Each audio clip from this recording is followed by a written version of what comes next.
Hey Mama, and welcome to episode 2 of Moms with Moms. If you don't have your coffee cup ready, you better go get it, because we're about to get some real dirty talk about the hospital. If you're new here, this is my channel, Moms with Moms. Moms offering mom support with moms on microphones. As you can see, today I don't have a visitor, so we're going to talk about my own personal experience with the hospital. Going into the hospital, I am a overplanner and an overpacker, always. So I packed my bag a month before and kept packing it and checking it every day leading up to it. I ended up having a big, huge sized duffel bag and a book bag and another carry-on, like carry-sized bag. When we were walking to the hospital, I could tell that my boyfriend was very irritated with me because we had way too much. I can now say that we did have way too much. I did not need everything in there. But we'll get to that later on in the story, and I'll tell you what you should pack and what you absolutely don't need. I was nervous, as anybody would be. We did have a scheduled C-section due to some health issues. I did not want to have a traumatic experience with my birth process. I looked at a lot of research and a lot of stuff that we decided that for our family, having a planned C-section was actually better. And I am glad we went down that route. When we got to the hospital, I was a little bit nervous. I was able to have my boyfriend with me, and then I could have another support person. In the beginning, it was my aunt and my mom, and both of them were switching off until we went into the room for the C-section. When we actually did the C-section, the only person allowed in there was my actual boyfriend. I could only have one person. Mom, if you're watching, I apologize in advance. I actually am really glad that I didn't have my mom in there with me and that I only had my boyfriend. My mom is a great form of support, but in circumstances like that, my mom tends to give me a lot of stress and a lot of pressure.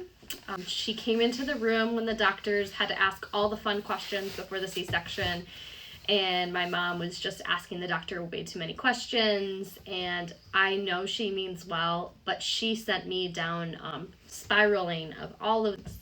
I'm an overthinker, so when you ask questions and the doctor says this, it's like, wait a minute, why are you asking this? So having just my boyfriend present was great.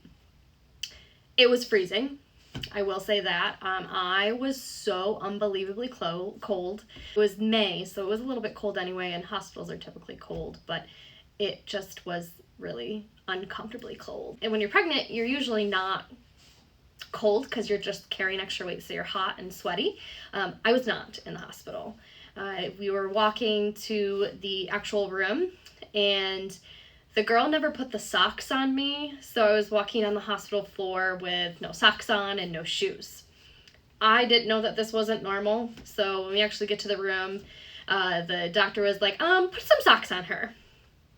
Then they sit you on the table and they kind of talk to you. And again, I was freezing and I was shaking.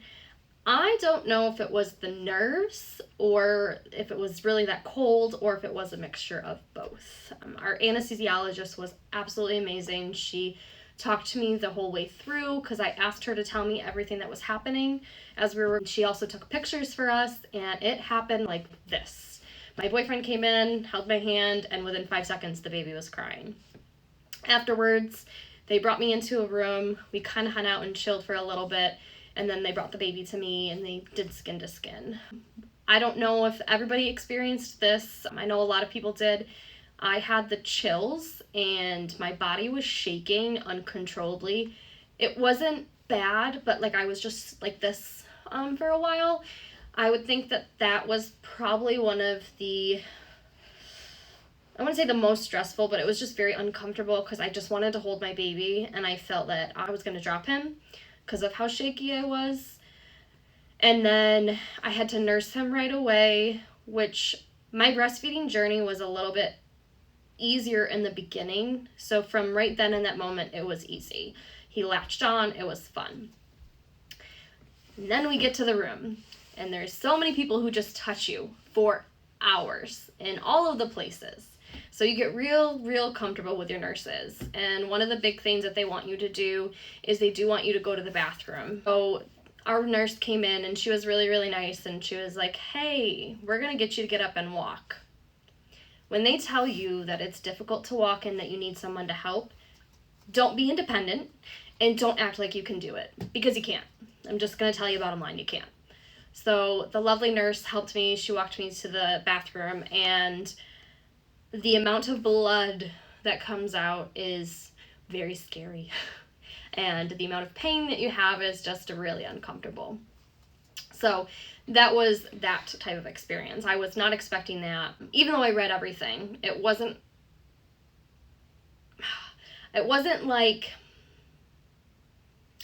bad, but it just wasn't what I was expecting, even though I read. So just be prepared for that. In the next couple of days, you still need help getting up and getting down. My boyfriend was phenomenal. So if you have not gotten close or comfortable with your boyfriend or your husband or whoever is going to help you in the hospital, if it's not one of the nurses, get ready to get comfortable with you, because they are going to have to pull your underwear off. They're going to have to change that bloody pad for you. They're going to have to wipe you down there, and they're going to really have to clean you up. And if you are not ready for them to see you, you better get comfortable with those nurses, because they're going to get up in there. I overpacked with clothes. I think the first 2 days I stayed in my button-up nightgown, onesie, whatever it was, just because I was so tired. 2, I was not in a lot of pain because I was heavily medicated, but I just couldn't move and I wasn't comfortable enough to move. So I did not need different PJs for every single night. I could have stayed in just my PJs every day also. So the PJs, I probably wore maybe 2 pairs of PJs the whole time I was there. The nightgowns, I kind of worn them throughout the day as well. If you do plan on breastfeeding, I do suggest getting the ones that unbutton or the ones that you can just kind of pop the baby out. I ended up getting really comfortable. There's so many people that come in and out of your room at the hospital the whole entire time that you're there. So at one point, people were coming in and I stopped covering my boobs because it was more of a hassle to cover my boobs to make sure that the baby was not covered. And I just ended up saying, yep, I'm breastfeeding, come on in. My dad actually came in twice, and every time he came in, I was feeding. So that was great. Thing that I wasn't really expecting, I knew walking into it that I wanted to try breastfeeding, but I wasn't stuck on breastfeeding. My baby just needed to be fed, and that was my biggest thing. But I really wanted to breastfeed my baby. That was hard. I'm going to save that whole conversation for another story. This is just about the hospital experience. So what I will say about that is, when I told the hospital that I was going to breastfeed, the hospital's breastfeeding hospital, which means they 100% support that. They really want to help a mom be as successful as possible. So they have lactation consultants that are available Monday through Friday. I don't remember if they have them on the weekends, but I saw a lactation consultant every single day. So I will say, definitely advocate for yourself if you're struggling and you're having a hard time. Ask for help. Are really great. The nurses are also great too. So if a lactation consultant wasn't available, they were able to kind of help me. One of the downsides with that, however, is towards the end of our stay, I was having a hard time getting him to latch, and I was concerned because he wasn't eating. And I kept bringing the concern up to the nurse, and the nurse was like, oh, nope, he's fine. Colostrum, he doesn't need that much. He's fine. Trust your mom gut. I kept saying that I just didn't feel right, and I kept telling my boyfriend that his cries were just different, and they seemed weaker, and he just wasn't himself. So I waited until the nurse transition came in, and then when the nurse came, I asked her if she could help me get him to latch, and when she went to help, she was like, has he been jittery all night, and have you noticed this? And I said, well, no, I just thought it was because it was chilly, because again, the hospital's cold. And they ended up checking his blood sugar, and his blood sugar had dropped significantly, so we had to give him formula and supplement him with formula. I bring this up because I wasn't expecting this. As a first-time mom, I did not know all of these things could happen, and it was extremely overwhelming. We were also supposed to go home that day, and as much as I wanted to go home, I don't think I was ready to go home. I wanted to sleep, but at that point I was nervous that there was something wrong with my child. And then my mom came, and as I mentioned earlier, she's the one who asks the questions and gets me nervous, she said, he's a little bit yellow. Did they test him for jaundice? And I looked at her and I'm like, I don't know. So the nurse came in. The nurse also mentioned jaundice, and the doctor came in, and the doctor was like, nope, like, we're not concerned. It may have just been because his blood sugar dropped. Thankfully, we went to a doctor's office that is open on Saturdays and Sundays. So we went home on a Friday, and we went back to the doctor's Saturday. So I will say, if you go to a breastfeeding hospital and your sole purpose and goal is to just breastfeed your baby, use them and have them help support you. But don't be so hard on yourself if you can't do it. It's okay if you can't. And then the second thing I would have to say is the hospital itself. I don't think anybody told me beforehand, you are going to get no sleep. Yes, having a baby, you're going to get no sleep anyways. At the hospital, you're not sleeping. You're going to be checked every hour. Your baby's going to be checked every hour for their first couple of days. So when you start to doze off, guess what? Somebody's knocking on the door, coming right back in. And when they check you, if I don't know about natural birth, but if you have a C-section, they have to push on your stomach. They have to like check all of these parts of your body. So you're not going to go back to sleep after that. You're just going to be like, well, you just touched me and poked me everywhere, so now I'm awake. And by the time you fall back asleep, they're coming back in. And they're like, oh, yep, you got to feed your baby too, by the way. So you'll have no sleep. You're going to be running on fumes. I will say too, we did have a social worker who did come in. She only came in once. I do kind of feel like that was not enough. I think that with all of the things, especially first-time moms, I think a social worker should be coming in and checking in every single day. That's something that I wasn't expecting at all. I thought that there would be some more of the mental health support there. I do think that might have been some of the reasons of why maybe I struggled later on with some postpartum depression, because I think that I didn't have enough support getting checked on my mental health wise. I had enough support with like my family and the nurses and everything, but I think if someone just came in to check on me mentally, that would have been nice, because I was physically exhausted. Mentally exhausted, I probably was too, but physically I was just drained. Now we're going to get into the packing and how I overpacked a lot. I also bought these really cute bags on Amazon. Now, my boyfriend says they were not worth it. They were 100% worth it. I'm a very organized person. I also was very uncomfortable. So when people had to go and help me, all I had to say is, find the bag labeled this, because I packed everything accordingly to make it easier for everybody else. I will actually post the link, and I will do it on my Instagram page, so you can find the link on my Instagram page, and I'll go into detail of that.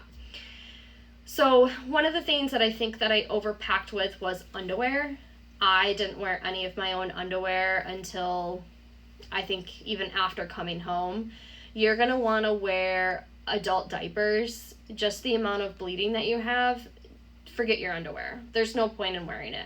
When you start to lessen the bleeding, then I would say it's probably okay to kind of just wear pads, but don't pack underwear. Don't do it. On top of the pajamas that I packed every single night, I did not wear pajamas every single night. I wore the same nightgown, as I said, 2 days in a row. So you don't need to pack pajamas for every night. And I packed clothes, like outfits. They were just sweatpants, but I packed outfits for every single day as well. I also didn't wear any of those until the day that I was going home. So I would suggest looking into that. And then for the baby's outfits, I don't think we put him in any outfit until the day that we left. We did put him in like pajamas and kept him in like pajamas and stuff like that because it was really chilly. But I also wouldn't suggest bringing baby clothes unless you want to do that. It's more tedious to undress him and have them check him and everything. And you don't know what size your baby's going to be. I do suggest bringing a newborn size, a preemie size, and then maybe like a 1-month-old size, just because your baby could be a certain size. What else did I overpack? Don't bring diapers. Don't bring wipes. I didn't bring those, but definitely don't bring those.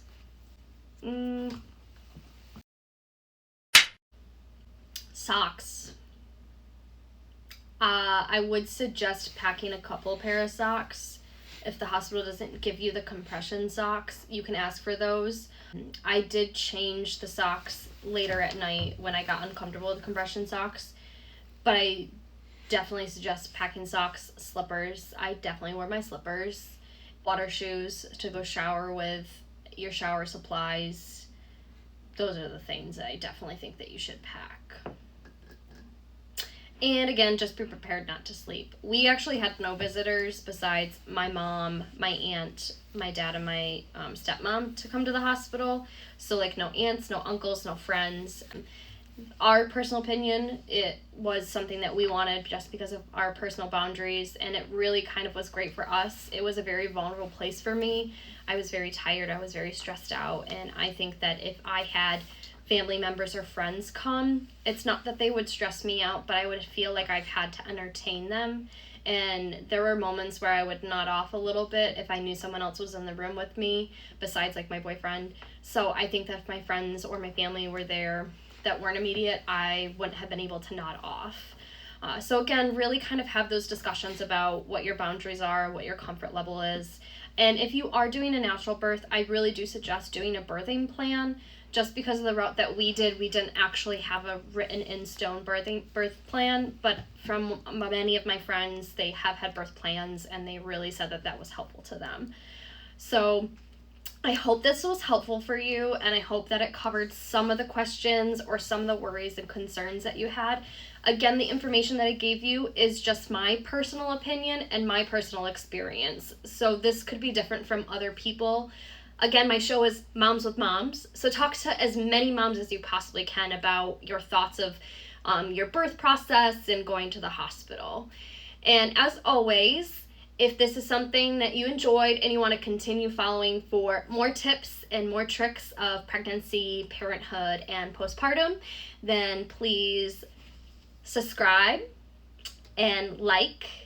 And if you want to watch daily reels and get some more tips and tricks on my Instagram page, then you can follow right here.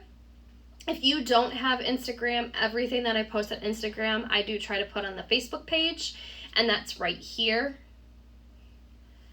And if you want to be on the channel, I do have Zooms, and I like to do Zooms as well. Please reach out to me. You can either DM me or you can message me on Facebook, whatever is easier. And if you don't want to be on the show, but you have tips and tricks or a story that you'd like to share, you can also DM me or message me on Facebook, and I can send your information and talk about it on the program. But I won't use your name if you want to remain anonymous. And I am in the New York State area, so if you would like to come in person and do the show, also DM me or Facebook me, and we can kind of talk about and try to set up something there. But I look forward to either connecting with you in person, connecting with you through DMs or Facebook, or seeing you in our next episode next week on episode 3. Thank you for joining me for another bestie event session of talking about all taboos with pregnancy, postpartum, and parenthood.